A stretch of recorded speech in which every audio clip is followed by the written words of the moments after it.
नमस्कार दोस्तों, good morning सभी को। तो क्लास शुरू करने से पहले करते हैं कल की क्लास का रिवीजन। कि सेमिकॉन इंडिया 2024 का उद्घाटन पीएम मोदी ने किस राज्य में किया? तो ये किया था उत्तर प्रदेश में। कहाँ किया था? उत्तर प्रदेश में। राष्ट्रपति द्रौपदी मुर्मू ने राष्ट्रपति फ्लोरेंस नाइटिंगेल पुरस्कार कितने लोगों को समर्पित किया था? तो ये किया था 15 को। कहाँ किया था? राष्ट्रपति भवन में। तो ये 15 कौन थी? सभी नर्सें थी। शतरंज राष्ट्रमंडल शतरंज चैंपियनशिप 2024 का आयोजन कहाँ किया जा रहा है? तो ये किया जा रहा था श्रीलंका में। यहाँ पे इंडिया की सुभी ने अंडर 16 में स्वर्ण पदक जीता। कौन सा पदक जीता था? स्वर्ण पदक। एशियन किंग वल्चर के संरक्षण के लिए भारत का पहला किस राज्य में शुरू किया गया है? तो ये संरक्षण कहाँ किया था? उत्तर प्रदेश में शुरू किया गया था। नेक्स्ट क्वेश्चन देखो कि हाल ही में अरुण गोयल को किस देश में भारत के अगले राजदूत के रूप में नियुक्त किया गया था? ये किया गया था क्रोएशिया में। टाटा एडवांस सिस्टम लिमिटेड ने भारत में C-130J सुपर हरक्यूलस कार्यक्रम के लिए किस राज्य के साथ समझौता किया? तो ये क्या था? लॉकहीड मार्टिन के साथ में। रिजर्व बैंक ऑफ इंडिया ने वैधानिक और नियामकीय अनुपालन के कुछ खामियों के लिए किस बैंक पर 2.91 करोड़ रुपए का जुर्माना लगाया? तो ये लगाया था एक्सिस बैंक पे। संयुक्त राष्ट्र महासभा के 79वां सत्र कहाँ शुरू किया गया था? तो ये किया गया था न्यूयॉर्क में। 15वां फिनलैंड शतरंज ओलंपियाड कहाँ शुरू हुआ? बुडापेस्ट। ये हंगरी की राजधानी है। कहाँ की? हंगरी की।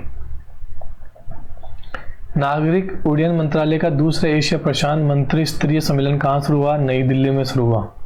देखो शुरू करते हैं आज की क्लास। केंद्रीय मंत्रिमंडल ने पीएम ई ड्राइव योजना के तहत कितने करोड़ रुपए का प्रावधान किया गया था? तो देखो ये किया गया था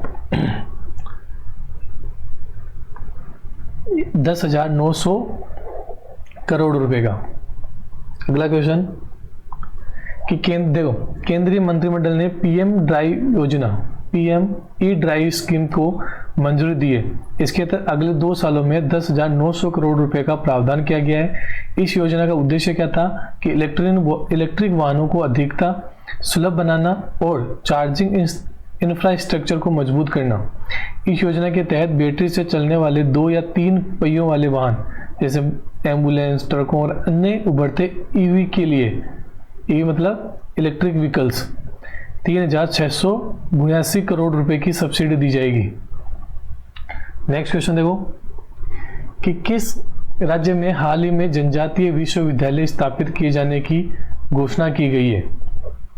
किस राज्य में जनजातीय घोषणा की गई है? देखो हाल ही में महाराष्ट्र के राज्यपाल CV राधाकृष्णन ने बताया कि आदिवासी समुदाय के छात्रों के लिए 80% आरक्षण वाले एक जनजातीय विश्वविद्यालय नासिक में स्थापित किया जाएगा।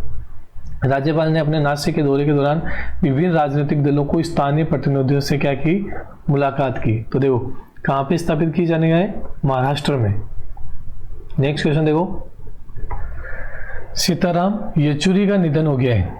ये किस क्षेत्र के प्रसिद्ध हस्ती थे? तो देखो सीताराम जो येचुरी थे ये थे राजनीति के क्षेत्र से। सीताराम जो येचुरी थे ये राजनीति के क्षेत्र से थे। देखो वरिष्ठ मापक नेता सीताराम येचुरी की 72 वर्ष की आयु में निधन हो गया। ये लगभग 50 साल पहले छात्र नेता के रूप में CPM के अपनी यात्रा शुरू की थी। 2005 से 2015 तक महासचिव रहे। पार्टी के अपने 3 लगातार कार्यक्रमों में इस पद पर संभाला। नेक्स्ट क्वेश्चन देखो कि भारत सरकार ने वरिष्ठ नागरिकों के लिए कितने करोड़ रुपए के स्वास्थ्य बीमा को मंजूरी दी है? देखो भारत सरकार ने अभी जो वरिष्ठ नागरिक होता है सीनियर सिटीजनशिप, उनके स्वास्थ्य बीमा के लिए 5 लाख रुपए का मंजूरी दी है। मतलब उनको 5 लाख रुपए तक का स्वास्थ्य बीमा मिलेगा सभी को। देखो कि भारत सरकार ने वरिष्ठ नागरिकों के लिए आयुष्मान भारत प्रधानमंत्री जन आरोग्य योजना के तहत स्वास्थ्य कवरेज को मंजूरी दी है।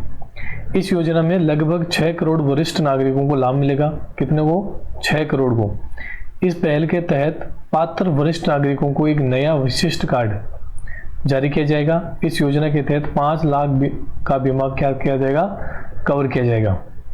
देखो इनके लिए सबसे एक अलग कार्ड बनेगा सबका, विशिष्ट कार्ड, ठीक है, जिसको डिस्टिंक्ट कार्ड भी बोलेंगे। नेक्स्ट क्वेश्चन देखो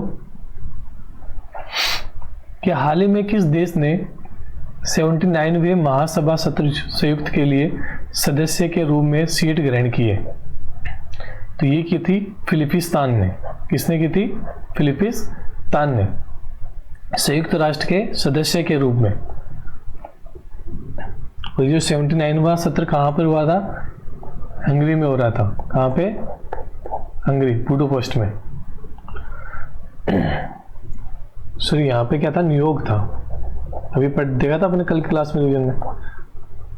देखो संयुक्त राष्ट्र महासभा के 79वां सत्र मंगलवार को न्यूयॉर्क में शुरू हुआ, जिसमें फिलिपिस्तान, हालांकि संयुक्त राष्ट्र का पूर्ण सदस्य नहीं है, ये अभी तक ये इसका पूर्ण सदस्य नहीं है, को महासभा को होल में सदस्य देशों के साथ में एक सीट आवंटित की गई।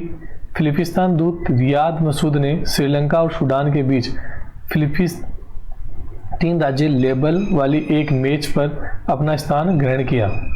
मतलब जो श्रीलंका और सूडान के दोनों के बीच में, श्रीलंका और सूडान के बीच में, यहाँ पे इनके बीच में इसने अपनी सीट ग्रहण की, जिस पे लिखा था फिलिपिस्तान, फिलिस्तीन राज्य। नेक्स्ट क्वेश्चन देखो कि सितंबर 2024 में नागालैंड के किन जिलों में इनर लाइन परमिट ILP लागू किया गया है? इनर लाइन परमिट लागू किया गया है। तो देखो ये था चोको मोदिमा, न्यूलैंड और दीमापुर। कहाँ पे क्या गया है? चुमो के दिमा, न्यूलैंड और दीमापुर में। देखो नागालैंड राज्य सरकार ने 11 सितंबर 2024 को चुमो के दिमा, न्यूलैंड और दीमापुर जिलों में ILP कार्य के कार्यवहन को मंजूरी दी है, मतलब लाइन, इनर लाइन परमिट को।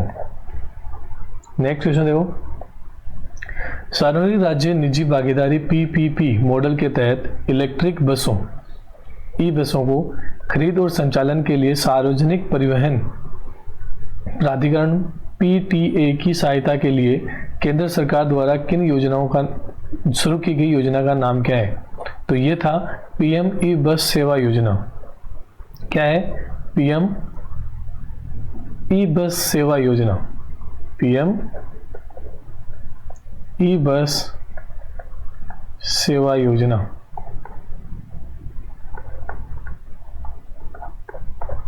देखो कि केंद्रीय मंत्रिमंडल के 11 सितंबर 2024 को PM ई बस सेवा भुगतान सुरक्षा के तंत्र योजना को मंजूरी दी है, PSM, PM ई बस सेवा योजना। अगला क्वेश्चन देखते हैं।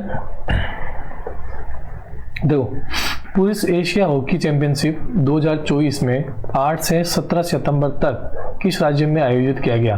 देखो जो एशिया हॉकी चैंपियनशिप चल रही है, ये चल रही है चीन में। कहाँ चल रही है? चीन में। अभी भारत ने चीन को 3-0 से इस चैंपियनशिप में हराया था। तो देखो यहाँ पे आएगा वुलन बुइजर चीन। देखो कि 11 सितंबर 2024 को चीन ने वुलन बुइजर के राउंड रोबिन चरण में मलेशिया पर जीत के बाद भारतीय हॉकी टीम ने पुरुष एशिया चैंपियनशिप ट्रॉफी के सेमीफाइनल के लिए क्या कर लिया है? क्वालिफाई कर लिया है।